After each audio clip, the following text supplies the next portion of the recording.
Pak Gito, langsung saja begitu ya, kami akan menanyakan di mana rencana Presiden terpilih Prabowo Subianto yang akan begitu ya menaikkan rasio hingga 50%, rasio utang terhadap PDB 50%, yang mana dari saat ini masih di angka di kisaran 39%.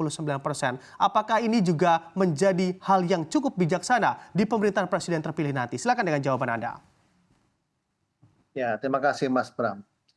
Saya kira pesan yang disampaikan, kalau tidak salah, kalau saya dengar utuh itu adalah bahwa pemerintahan ke depan itu akan mentargetkan pertumbuhan ekonomi yang lebih agresif, lebih tinggi, dan alokasi belanja yang produktif ya. Jadi itu tujuannya ya. Jadi lalu pertanyaan berikutnya, dari mana belanja produktif itu akan bersumber ya kan? Pertama tentu dengan optimalisasi penerimaan pajak, dan karena optimalisasi penerimaan pajak membutuhkan waktu, maka kebutuhan tambahannya atau kebutuhan belanja yang direncanakan itu dibiayai dengan utang, meskipun sangat selektif ya, untuk belanja-belanja yang bersifat produktif dan memberikan return ataupun pengembalian. Jadi kemudian mengenai rasio utang itu tentu ada batasannya dalam Undang-Undang 17. Jadi sebetulnya pemerintah dimandatkan untuk membiayai utang jika diperlukan ya, dan kemudian ada batasnya ya, selama itu tidak melampaui batas dan selama itu utang itu untuk hal-hal yang sifatnya produktif, tentu itu bisa diterima ya, baik oleh dalam negeri maupun luar negeri. Oke, baik, Pak Anggito. Kalau mempertimbangkan sejumlah hal begitu ya dengan kondisi yang ada saat ini, apakah juga masih relate untuk nanti juga dinaikkan rasio utangnya hingga 50%, mempertimbangkan sejumlah hal, Pak Anggito? Saya belum tahu rencana untuk menaikkan utang ya. Yang saya tahu bahwa pemerintah yang akan datang, presiden terpilih, sudah memiliki 8 astacita itu ya, astacita yang akan dituangkan di dalam rencana jangka panjang dan menengah dan juga jangka pendek. Jadi selama itu koridornya ada dan itu bisa dibiayai dengan sumber-sumber dalam negeri, maka kalau dibutuhkan utang itu sebagai pelengkap ya. Jadi yang penting itu ya, dan yang penting adalah bahwa berapapun jumlah utang yang akan ditarik itu kita punya kemampuan mengembalikan. Oke, baik. Dikatakan pula di mana tidak akan meningkatkan rasio utang apabila peningkatan pajak-pajak begitu ya yang ada di Republik ini juga belum terlaksana. Nah, kalau misalnya dilihat begitu ya di tingkat daya beli kita yang masih cukup rendah, lalu juga kondisi dari sentimen global yang masih terjadi, apakah juga bijak untuk menaikkan pajak di kondisi seperti hal-hal atau faktor tersebut, Pak Anggito? Kalau soal optimalisasi penerimaan pajak itu sumbernya ada dua ya, satu kebijakan, yang kedua adalah administrasi perpajakan. Mungkin yang dimaksud oleh Pak Hasyim itu adalah bahwa penerimaan pajak kita ini potensinya masih ada ya, masih ada, khususnya dari administrasi yang tidak memberatkan perekonomian, ya kan.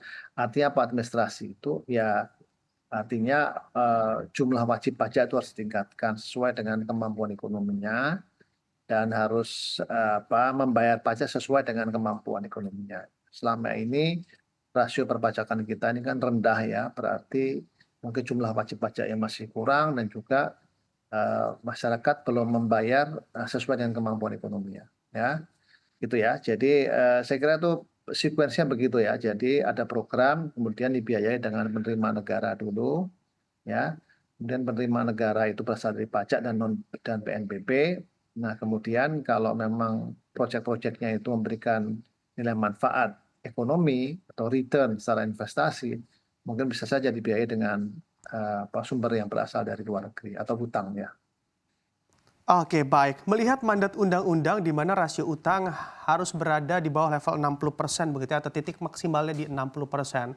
Kalau di angka 50%, apakah kami ingin mengklarifikasi kembali ini masih menjadi level yang cukup aman, Pak Anggito? Saya tidak bisa memberi kesimpulan ya, karena kita belum tahu apa yang mau dibiayai ya. Sekarang kan 38, 39% ya. Utang itu sifatnya untuk apa ya? Biasanya kan ada dua ya. Utang yang sifatnya membiayai proyek-proyek yang memiliki multiplier effect ya, ya kan? Dan juga utang yang dibiayai untuk memberikan return atau memberikan imbal hasil ya, imbal hasil.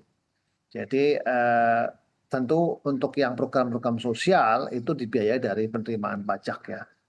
Karena bantuan sosial itu sifatnya kan current spending ya, pembiayaan atau pembelanjaan yang sifatnya habis di tahun yang bersangkutan. Nah, sementara kalau dibiayai dari utang dia akan harus mengembalikan ya. Jadi semaksimal mungkin biaya belanja yang berasal ataupun pembiayaan dari utang itu untuk membiayai proyek-proyek yang memberikan nilai tambah atau memberikan return ataupun imbal hasil gitu ya.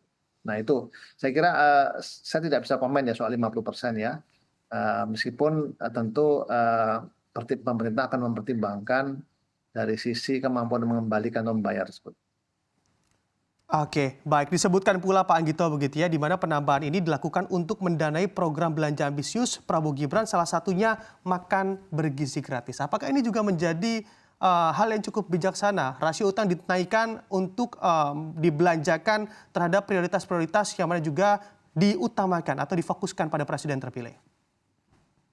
Saya kira tadi bukan ambisius ya, karena memang makan siang gratis itu suatu hal yang fundamental ya, fundamental yang dimaksudkan untuk mengurangi stunting atau meningkatkan gizi dari ibu hamil dan anak namanya yang masih sekolah ya. Jadi itu suatu hal yang dilakukan di banyak negara juga, di India juga melakukan, di Jepang juga melakukan, di Cina juga ada, di Brasil juga ada, di Korea juga ada. Jadi bukan suatu hal yang ambisius. Eh, jadi memang konteksnya adalah suatu kebutuhan dasar yang harus dipenuhi dan mudah-mudahan dalam waktu 5 tahun itu kita akan mendapatkan anak-anak sekolah yang gizinya baik, intelektualnya meningkat dan juga ketahanan fisiknya juga meningkat. Nah itu saya kira itu adalah kebutuhan dasar. Nah menurut saya kebutuhan dasar itu dipenuhi dari pembiayaan dalam negeri yang sebenarnya sudah cukup ya. Cukup. Jadi menurut saya keputusan untuk menambah hutang itu harus dilihat untuk apa. Kalau memang itu untuk hal-hal yang sifatnya produktif dan memberikan imbal hasil, saya kira itu sah-sah saja ya, sah saja.